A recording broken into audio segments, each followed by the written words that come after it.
All right, well, thank you, everyone. Exciting topic here, talking about the future of automated testing. What we're seeing in the market right now is just a revolution in how automated testing is performed.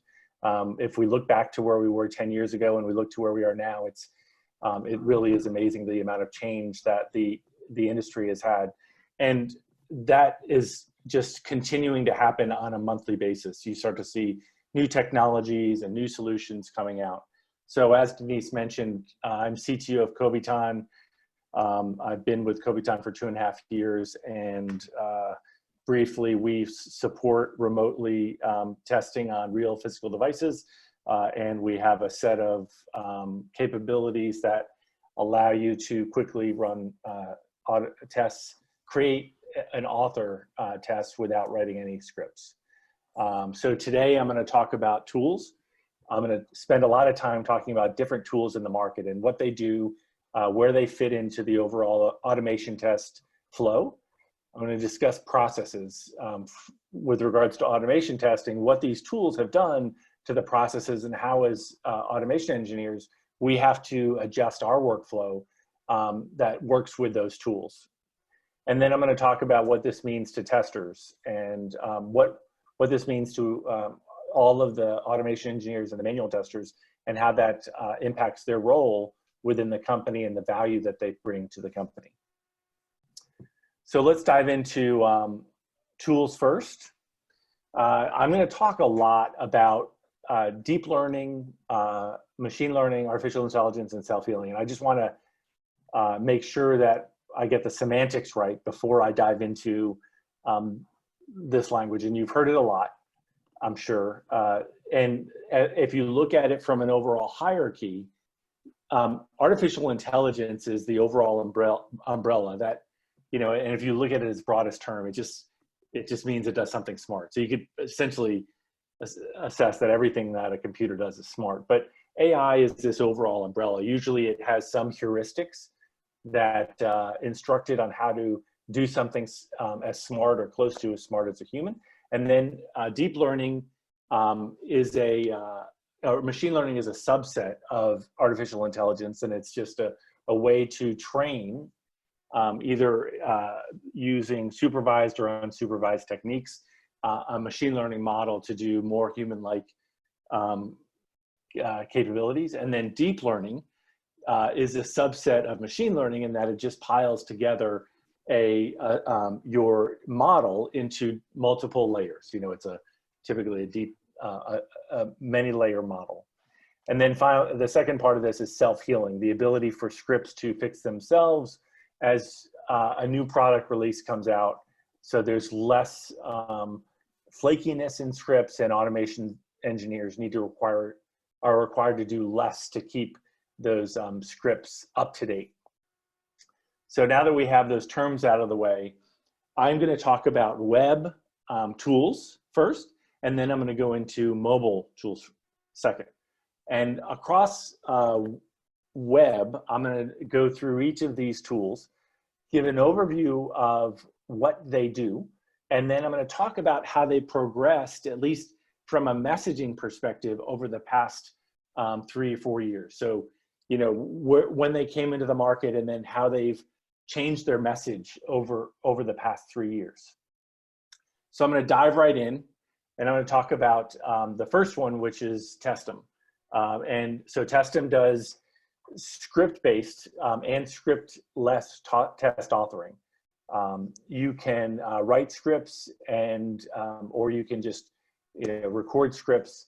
Its real power is its self-healing capability. And I've seen the executive team and the product team here present multiple times, and they've created a very impressive user interface for creating scripts, but also annotating the scripts so that they self-heal, so that when a new release comes out, you're choosing the right selectors. And they've built a bunch of machine learning on the actual domain object model and how that domain object model is structured to find the best selectors for elements based on their expertise in web testing. So they've made great strides in this area. If you look back to sort of over the past 3 years, they were talking early on about machine learning and self-healing. You know, that was really their focus, was applying machine learning to test automation and specifically around self-healing.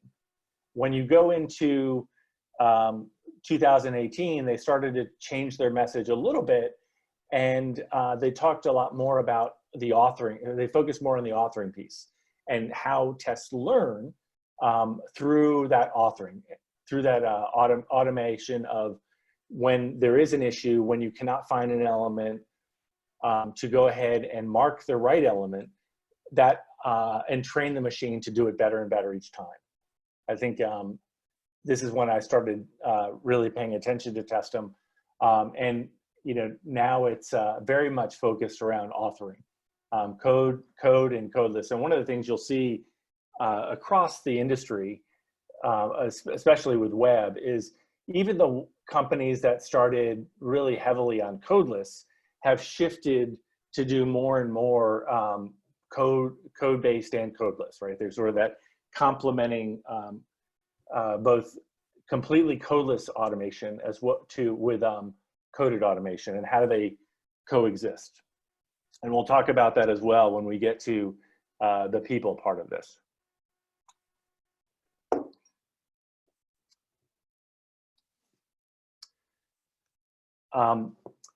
And there are two companies that sort of emerged around the same time. You know, I think Functionize was slightly ahead of Mabel, or launched a little bit earlier than Mabel, but they're both heavily focused on using machine learning to automate the scriptless test authoring for web. So in the case of Mabel, they have a bot that goes through and can explore your website. It generates essentially an automation session that can be used without any authoring. And then it also gives you a very intuitive UI to add assertions without scripting. So you can do it through a graphical user, you know, it's a very easy user interface to select items, what the expectations are. And when you rerun a new release of your app or your website, it can go out and adjust. It can test the assertions, and then it also can update the selectors through its self-healing capability. Again, going into the Wayback Machine, very focused early on about automating functional tests without code. They've focused a lot more on integrating with their CI/CD. So if you look at the main difference here, they're integrating that flow of functional UI tests into the CI/CD, into Jenkins, and they have a set of other plugins. And the other one I talked about that's similar to Mabel is Functionize. Really interesting what they've done over the past year. Again, scriptless test authoring. The way that they've gone about moving away from completely scriptless and more into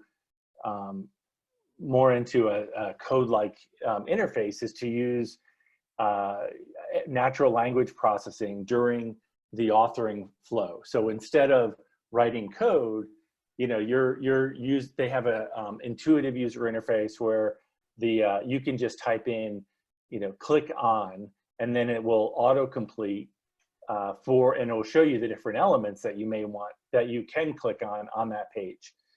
So it allows you to rapidly build a Gherkin style code without having to write, you know, complex code, and it guides you along the way. So making it really fast to build those scripts if you don't want to do it codeless. It also has, you know, self-healing capability where it automatically adjusts, and also heavily focused on CI/CD.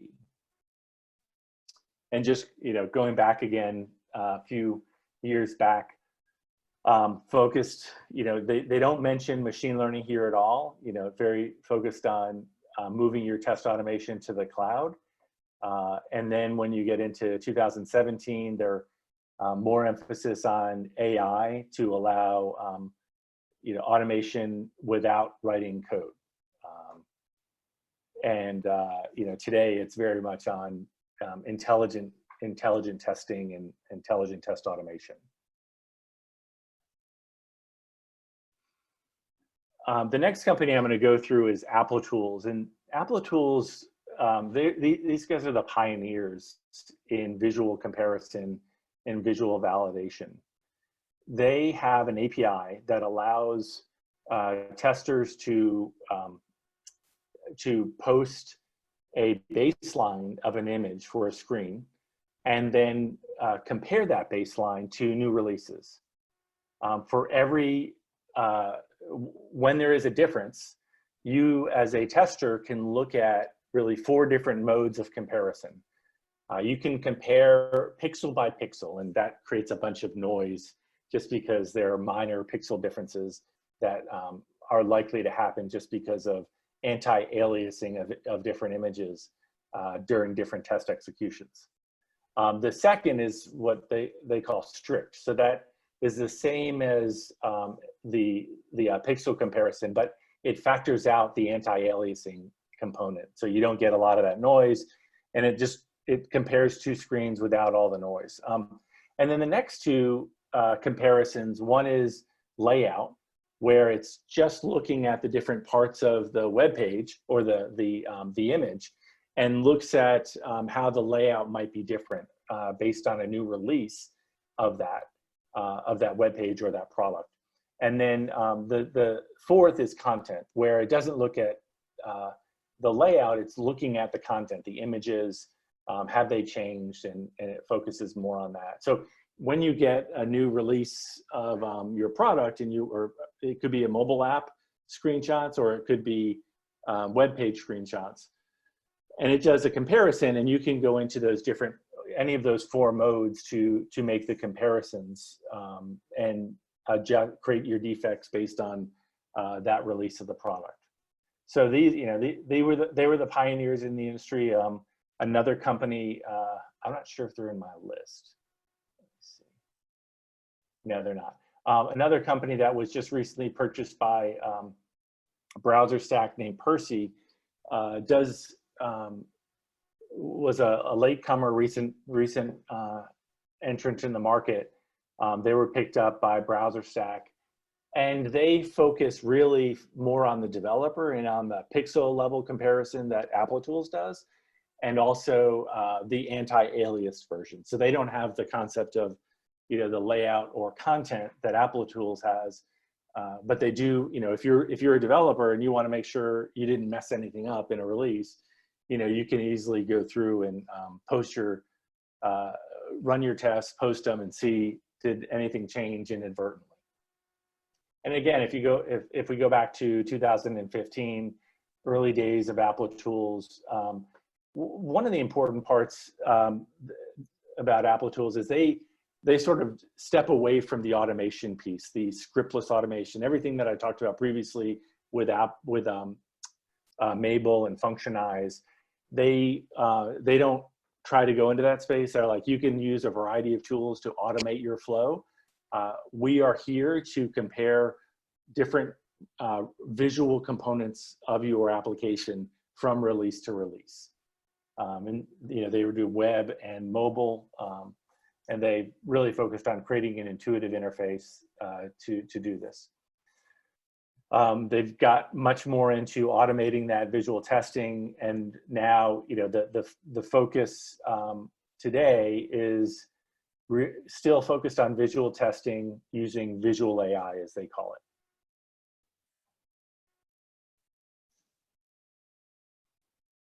And in this one, I'm gonna interesting. This company Testcraft has partnered with and acquired by Perfecto. They provide the ability to author scripts in a scriptless way, but it's a different approach than Functionize and Mabel have taken for authoring scriptless tests. Instead of running a manual test and recording, Testcraft provides you the ability to drag and drop different test steps and add logic in that drag and drop interface.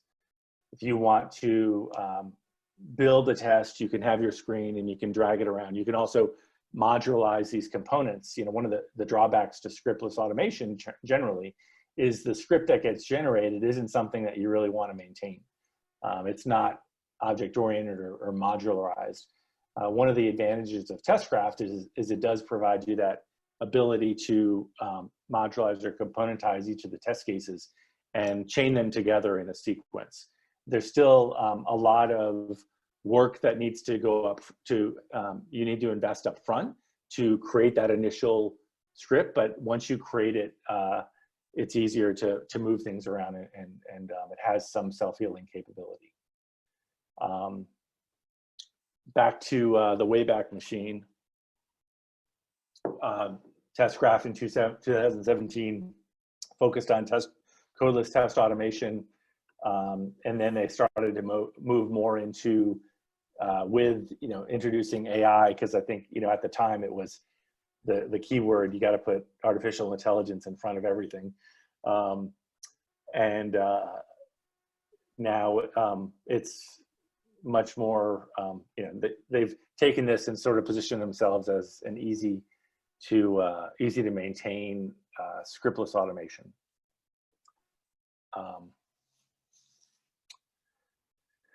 And then finally, in this ilk is a company called Catalan. So they also do scriptless and script-based testing. You can you can record a test from within Catalan Studio. That recording capability will generate a script that you can then maintain. Their real strength is their test case management. They have, they come from a lot of skills in test case management. They're founded by the same company that Kobitan is founded by, and they just have extensive expertise in test cases and test case management and testing in general. So organizing your tests, tracking issues with test executions, being able to look at the lineage of different test cases and how they performed over time is their strength. And they have scripting, execution, their good reporting capability, and they have integrations into different CI/CD and other DevOps components. Very much focused on, early on, they did their expertise was record something, generate a groovy script, and then organize it using test cases. And they've continued to build on that automation solution over the past 4 years. So now I'm going to just take a quick break here and explain where we are and where we're going next. So we talked so far, we've been focused on web and the tools that are emerging on the web side to help the automation flow, to help you to get to automation faster and to help you improve the quality of what is automated. What I'm going to go to next is the mobile side. And I'm going to talk about what the difference is between web and mobile, and why mobile is different, and why you only see 3 companies here. And on the website, there's probably at least a dozen. I'm going to dive straight into test.ai, and I'm going to cover those key points at the end. But test.ai, originally it was a bot test execution. So you would run your test, you would run a bot against your mobile app, and it would crawl different ways through the application and generate for you a visualization of how your app is structured. And the recently that was changed. I think that changed about a year ago. And they've sort of stepped back from their original message. I'm not sure where they are today, but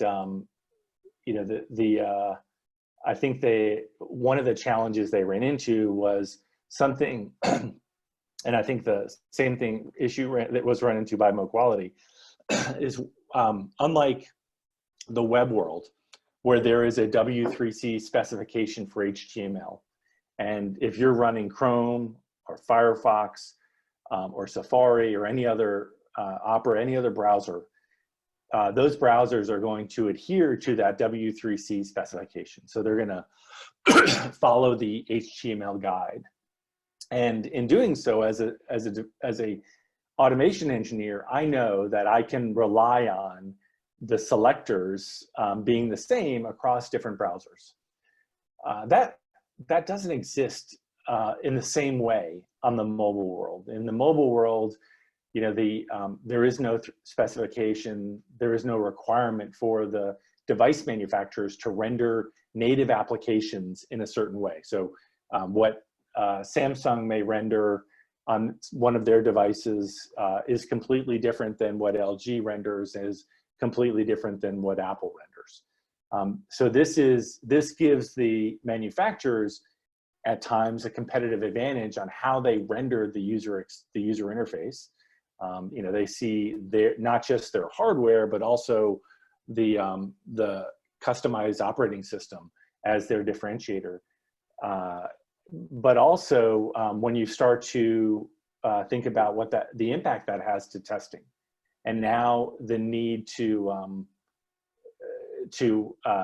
write custom selectors potentially by every device type, or even different operating systems. That mapping of elements across different device types is a big problem. And I know from some of the work that I saw created by Test.ai, I know they ran into that issue, and was a hard issue. I know that last time I talked to them, they were redirecting focus on the website just because they built some assets, but those assets were going to be able to be leveraged easier on the website than on the mobile side because of some of these complexity with mobile. So their focus originally was a lot around mobile. Now it's much more just general focus on testing and browser testing. The other company in the space that we know well, they're also Atlanta-based, is Mo Quality. They do bot test execution, and I know that this group had made some great progress over the past, up until about a year ago. I'm not sure where they stand today, but using artificial intelligence for native apps was their focus.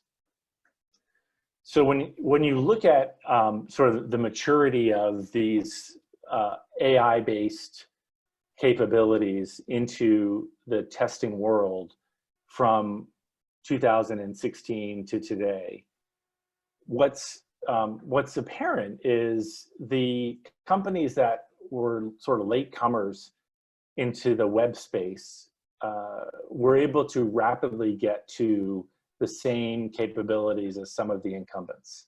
And then, overall, the web capabilities are much more mature than the mobile equivalents. And a lot of that has to do with what I referred to earlier, and just the complexities with handling and doing codeless automation in mobile.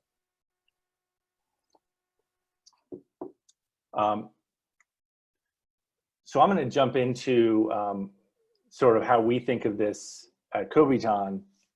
And we started with real device testing and device lab management as our core capabilities, and then we added intelligent test automation about 6 months ago. And I'm going to dive into that a little bit later, but that's we believe that you can run a manual test from our user interface using one device type, and then we will re-execute those same test steps using deep learning to identify the right elements across different device types. And this year we're adding a set of assertion. Now that we figured out how to navigate from across a multitude of devices, we're adding assertions for different parts of testing. So we are looking at the user interface, sort of the Apple Tools type capabilities across different device types. We are looking at text, so how the text differs from rendering from one device type to another. And we're about to add performance assertions as well. So how quickly does the app render for on different device types and different operating systems. And I'll talk about that in a little bit more detail later. So I'm going to talk next about the processes part of this. And I see this as a 2x2, where across the horizontal, you have new development versus maintenance. And then along the vertical, breaking it out into the broad category of navigation versus assertions. There's two different problems to solve in terms of how you accomplish the test. And then you've got two objectives. One is new development and the other is maintenance in terms of development. So, when we look at new development and navigation, the goal here is to identify selectors to navigate through the system under test. And with some of these, some of the products that are out there today, the new Selenium IDE does this really well. Catalan does it well. Test Complete and Test Project, both very good products to allow you to automate quickly through the web and provide you a navigation result that you can run over and over and over again. On the mobile side, traditionally companies have used Appium Studio to identify the elements across different device types. If it fails on one device type, you can go in and choose which selector for a specific device type and use that, have some conditional logic in your test that say, hey, if it's a Galaxy S8, use this selector. If it's an iPhone 10, use this one. The second part, that was sort of web mobile, how you accomplish the goal for navigation on new development. When you move into assertions, how do you accomplish those assertions as an automation engineer for new development today? So you have to decide what you assert. Do you look at which text components? How do you verify the UI? How do you look at performance? And then do you look at accessibility or other system metrics like CPU and memory? And do you care about that, or do you have time to implement those assertions as an automation engineer? And much of this is done on the web through assertions in your script. So you're going to say, assert that Google is in the driver.title. That's what you care about. That's what you're going to assert. You're going to code that in, and that's how typically it's performed today. And on the mobile side, same thing. But you might have to do more conditional logic. Like, let's say on a small screen resolution, like an iPhone SE, the certain information is below the fold. It's below. You have to scroll down to see that information. So if you might have an assertion on the first page on an iPhone X, but you have to do some scrolling to see that, to do that assertion on the iPhone SE. The next part of the grid is the navigation when the system is under maintenance. So there's a change to the system under test, and what previously worked no longer works, right? So you wrote all this great code, and the developer changed the DOM, and they've said, okay, well, I'm going to structure everything around differently, and this is this has caused a lot of pain for automation engineers, as they're under the gun to deliver tests, and update the test as quickly as possible. So sometimes this is done collaborative with the developer. I think I've heard maybe of my past 3 years at Kobiton, maybe 3 cases where there's been good collaboration between the developer and the tester. In one case, the tester would actually check in their code. It was required to complete the sprint that the tester checked the script automation code in with the developed application. And the other 2 cases, they had created unique identifiers for those elements, and the developer did. They put it in the code. And so every time a release came out, the tester relied on those unique identifiers in order to use as selectors. The second approach, which is more common, is the run, fail, and repair, right? Where you run it, it fails, and you find out where it fails, you fix it, and you keep doing it until it runs to completion. Kobiton did a survey about 3 months ago, and what we found is that the highest distribution between of the time that it takes to update test scripts, between 1 to 3 days, a week, a month, I'm sorry, 2 weeks and a month, the one with the highest distribution was 2 weeks. So, it takes 2 weeks for, once you get a new release out, to update your automation scripts using this run, fail, and repair process. And then finally, on the processes side, the assertions, when the assertions no longer work, whether there was a new component added or something moved, how do you update those assertions, and how do you maintain those with each new release?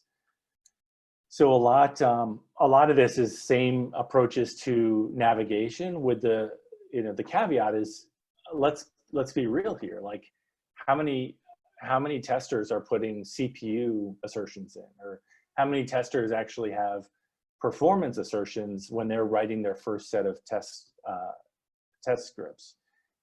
Usually this is introduced because something happened in production where the tests went through, they finished successfully, but the add item to the order went from taking a half a second to taking 10 seconds or 5 seconds, and it went unnoticed, and that caused a whole set of problems with reviews in the App Store. So it's usually reactive versus proactive when you're putting assertions like this in place.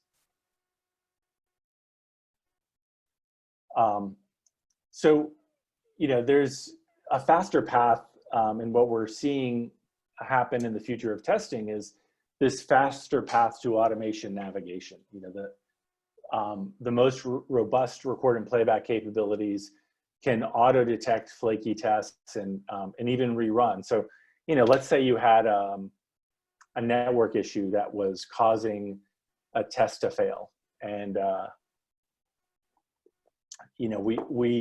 what is the flow when the test fails, and the DevOps person comes in the next morning, or the tester comes in the next morning and sees that 10 of their 100 scripts failed, and they go into them, they look at the logs, and they see that wow, there were these 10 tests that failed because something happened at night where our wireless access point was interrupted or went down, and that caused these 10 tests to fail.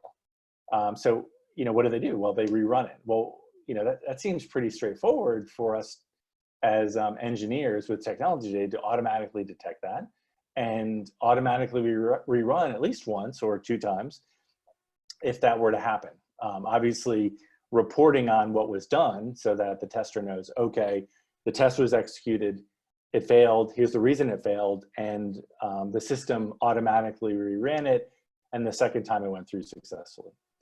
And then, the other thing is choosing more robust selectors. So going back to some of the work that Testim has done, Test.im, is really making those selectors easier to support different aspect ratios, screen resolutions, device types, operating systems.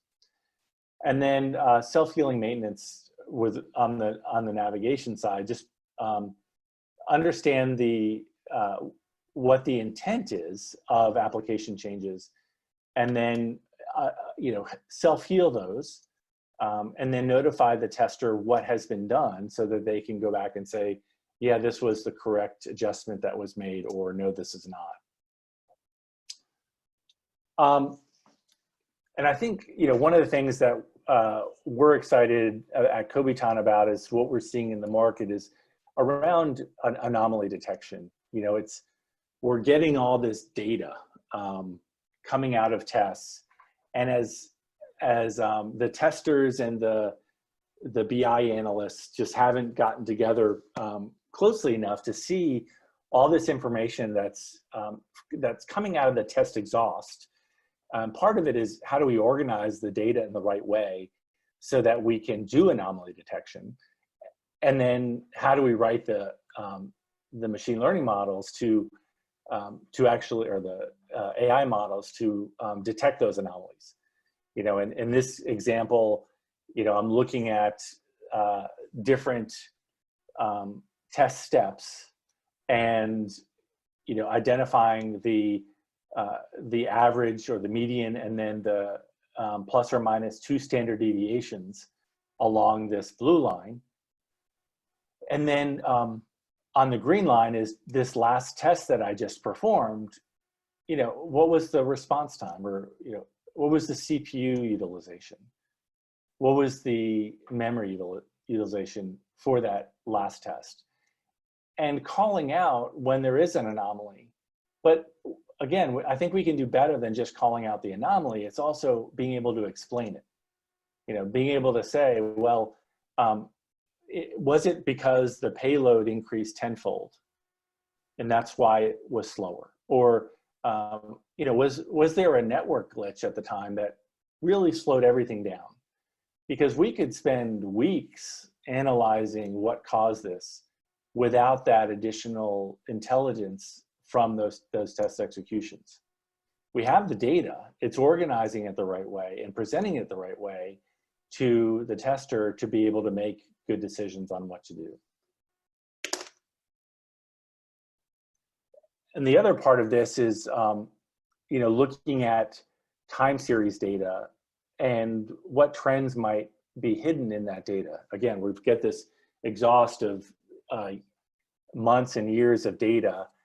Being able to look back and see, this specific step within the test or within the application has gradually increased in time.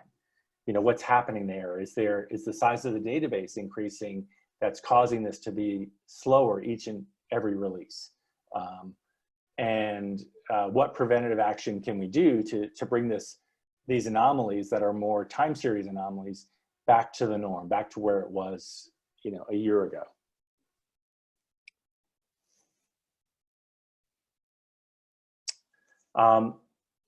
The other one is, and I talked some about this when I talked about Applitools and Percy, is just identifying differences from release to release. So being able to call out specific text that was changed from one release to another.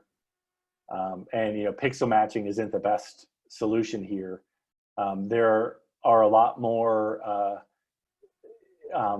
sophisticated algorithms, and I think when Applitools first emerged, they were the pioneers for image comparison. But what's happened over the past 3 or 4 years is those have become more mainstream.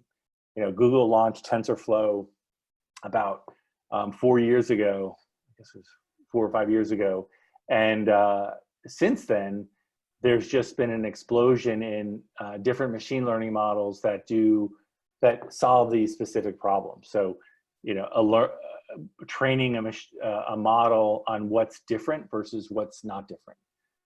Being able to identify when a change was inadvertent or not. And then, at Kobiton, we sort of see this as this balance of false positives and false negatives. And in the world of testing, a false positive is when you alert somebody to the tester to an issue that is not really an issue. And a false negative is not alerting the tester to an issue that is truly an issue. So in that example of a performance issue where you're relying on the machine to identify that whether or not there's a performance issue, and there was some transaction that took 10 seconds, if it made it into production and took 10 seconds and it didn't notify you, then that's a false negative.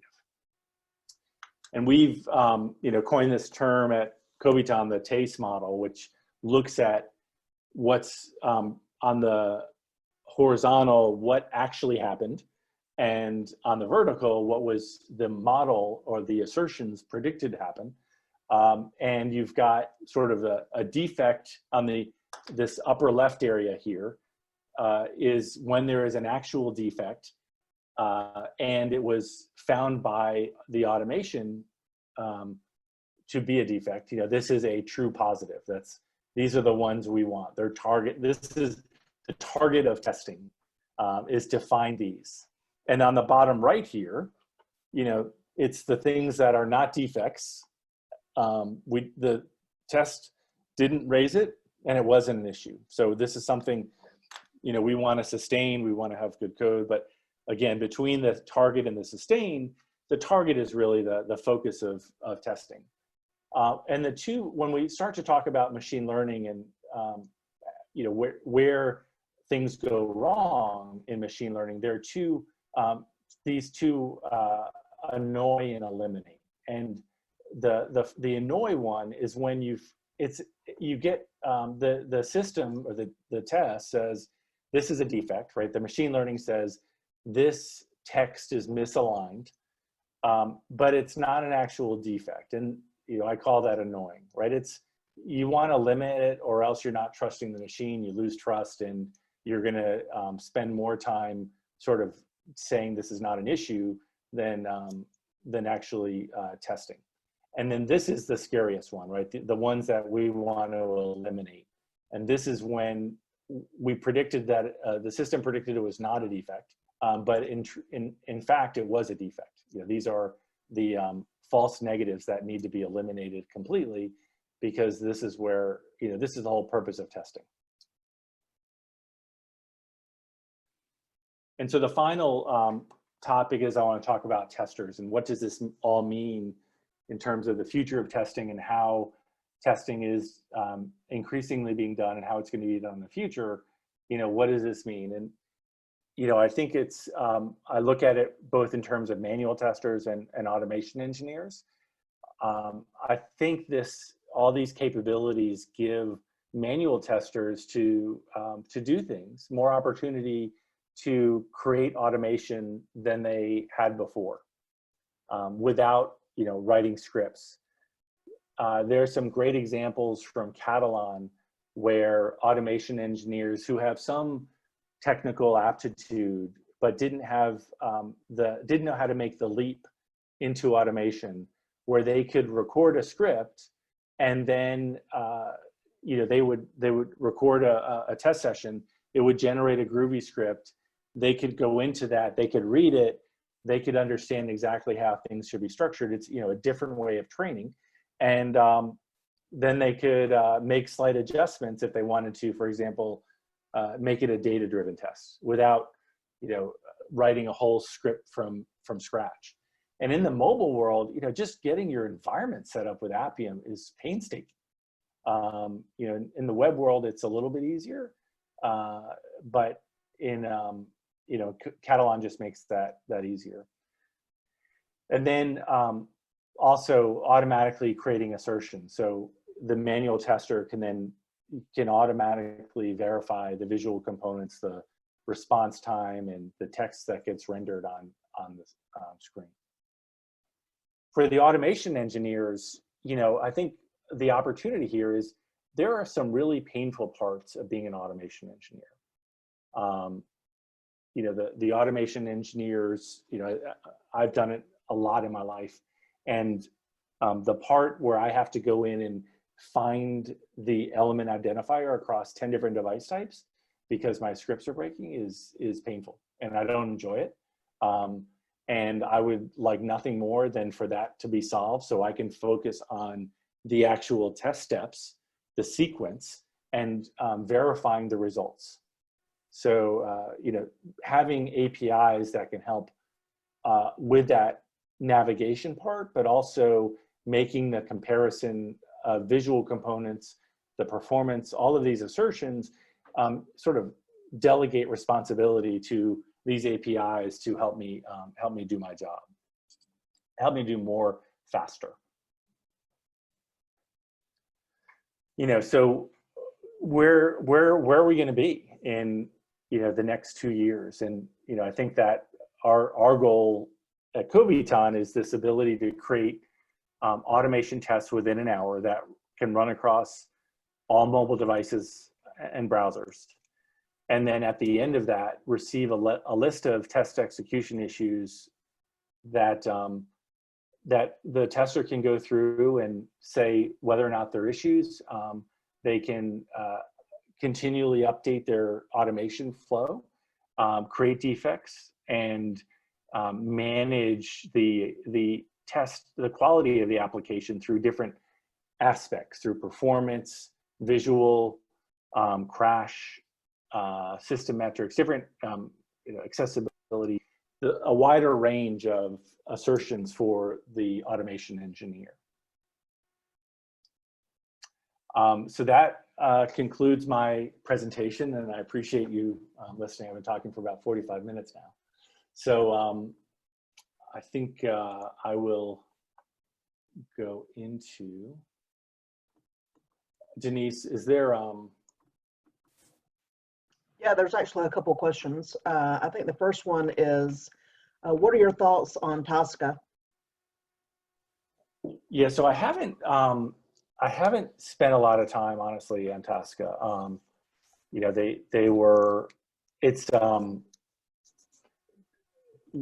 they've done a lot, I know, over the past 2 years, and they've started to introduce more and more on machine learning. It's you know, one of the top automation capabilities in the industry. We don't see it a lot because just it's not very strong on mobile, and so we don't, as Coviton, where we're focused on mobile, we just you know, we don't give it as much time. Okay.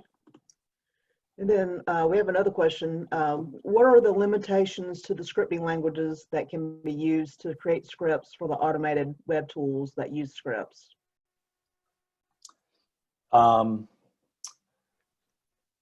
So the limit, I'll make sure I understand the question the right way. So like, you know, Selenium's probably the most popular scripting tool or scripting language. There are limitations in what can be done are predominantly around assertions. You know, on the mobile side, there are more issues because you might have dynamic identifiers. And so if you're trying to pin your script to an identifier and you're using something like Flutter to build your mobile app, you can't pin down that identifier. So, and you even you're gonna have difficulty looking at the DOM. It's a real problem right now with Flutter apps that we're solving at Coviton, and I know others are solving as well. But the biggest thing is just around assertions, and you know, how deep into the automation steps in the application can you get to perform the assertions effectively. So like for performance is the best example of that, where you have to know when the actual action happened in the browser, and then when does that end? Does it end when all of the network calls are completed? Does it end when the JavaScript finishes rendering? Or does it end when the user performs the next step? You know, so there's some of the challenges there that it's hard to know what, that's probably one of the biggest complexities and limitations that we have today. Okay, and we have another question that came in. It says, excuse me, are there any open source automation machine learning tools like Mabel?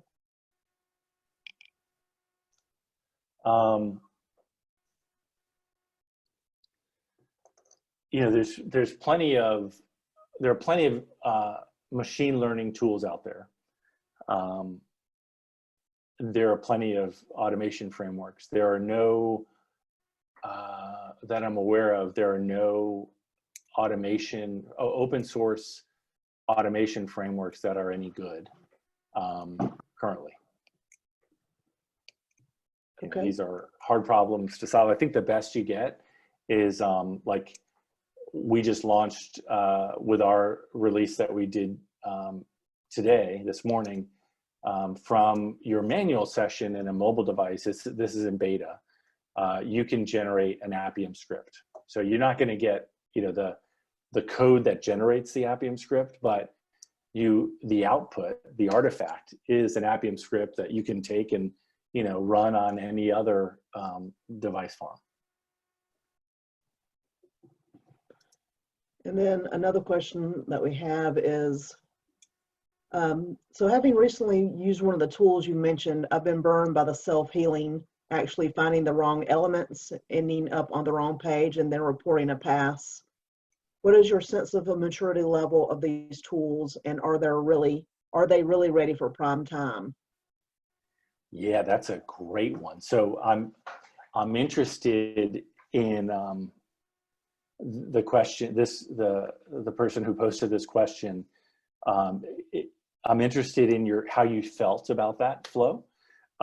It's sometimes, you know, it's this balance of false positives and false negatives in the navigation flow. So, you know, think about what happens. And I'm going to get a little bit technical here, but I think it's important to understand the machine learning model is presented with the navigation, what to do next. And it has, just think of like all the elements on the page, and it's got 90% probability that this is the right one and 91% that this is the right one. And then it decides which the best one. And it's an imperfect algorithm. It will always be imperfect.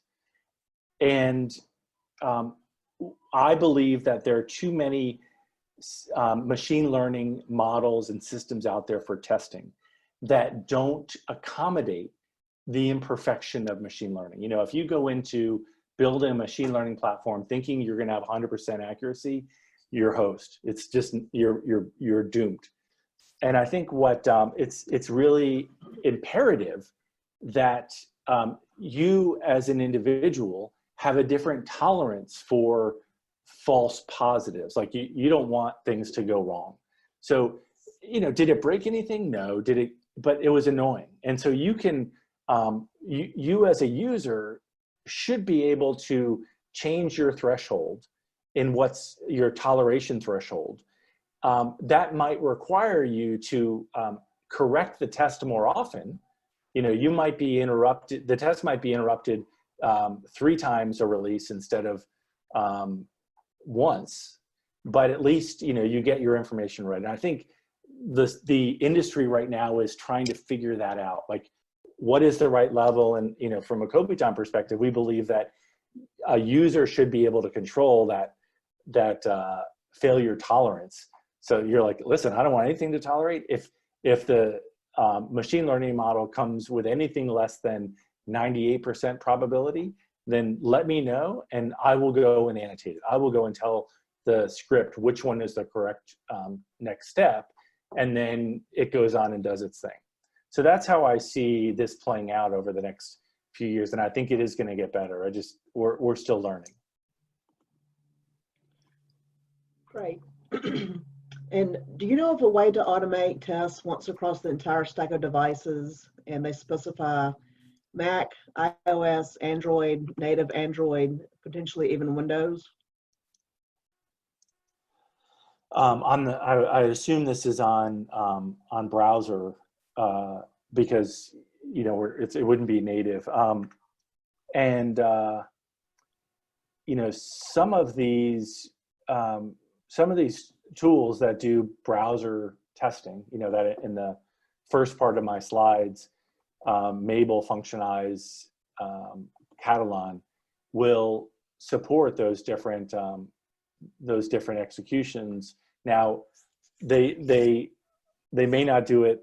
You know, there aren't many tools out there that do real devices and real Macs and Windows machines. So I think that's where there's nothing out there right now, but we've got something that we're announcing early next year that's going to be really exciting about, you know, running this across different device farms and different execution environments. Okay, and we have another question. What are your thoughts on P-Cloudy? Yeah, you know, P-Cloudy is another device farm. They do a lot of things similar to what we do at Cobiton. I think their difference is you look at any of the device farms out there, you know, and some of them are easy to swap, right? They're just, you've got, you know, Headspin and Perfecto and Amazon Device Farm. We sort of see the power in how the data is presented to the user and our deployment models.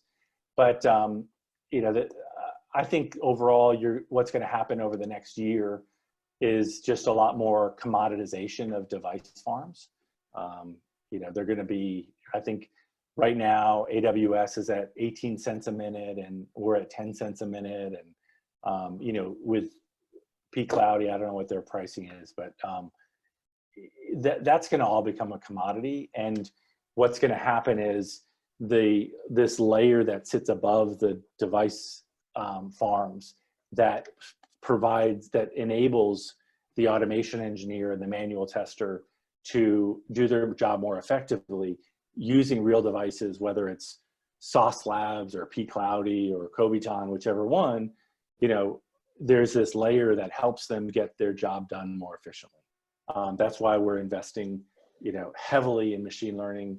We see Cobiton as this cross device farm capability to automate and manage your tests.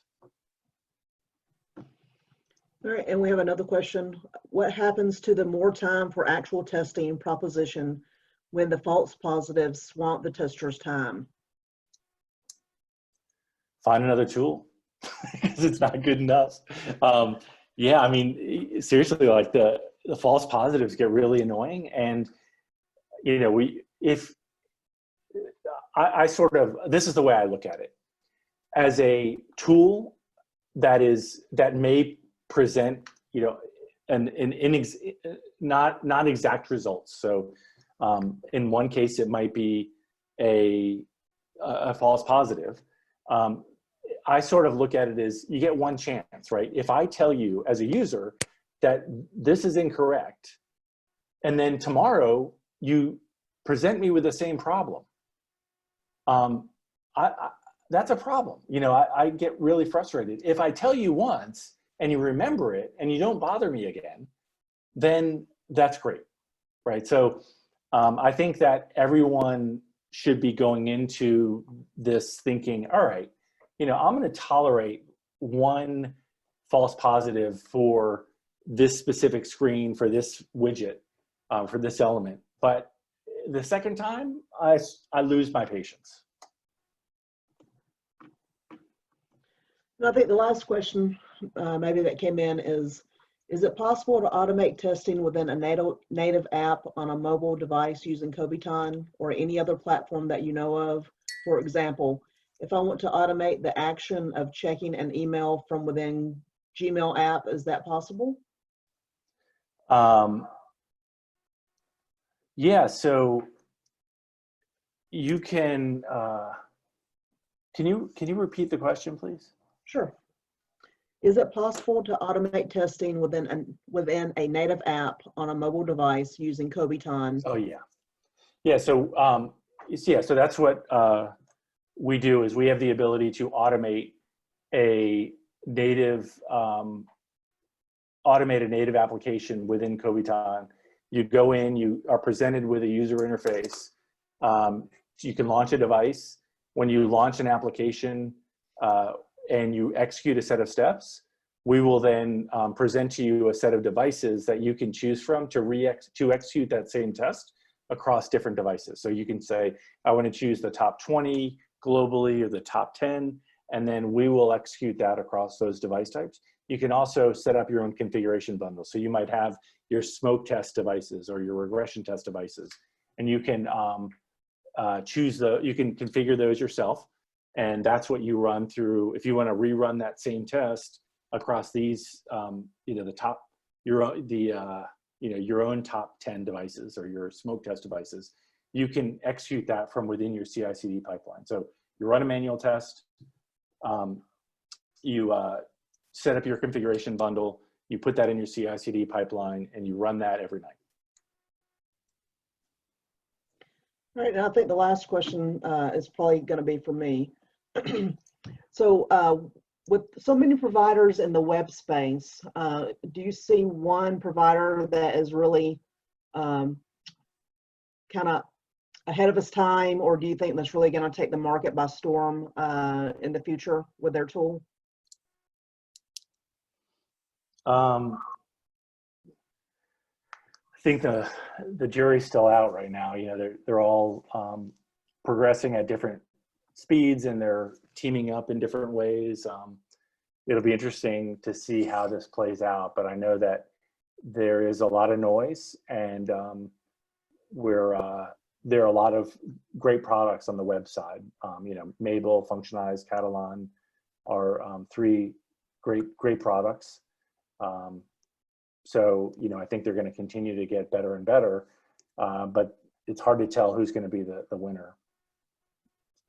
Okay. All right, well, I just want to say thanks again, Frank, for your time. It was a great session. I hope everybody learned a lot. I know I did. Just a reminder, if you could, please fill out the survey, and everybody have a great day, and we look forward to seeing you on the next session. Thank you very much, James.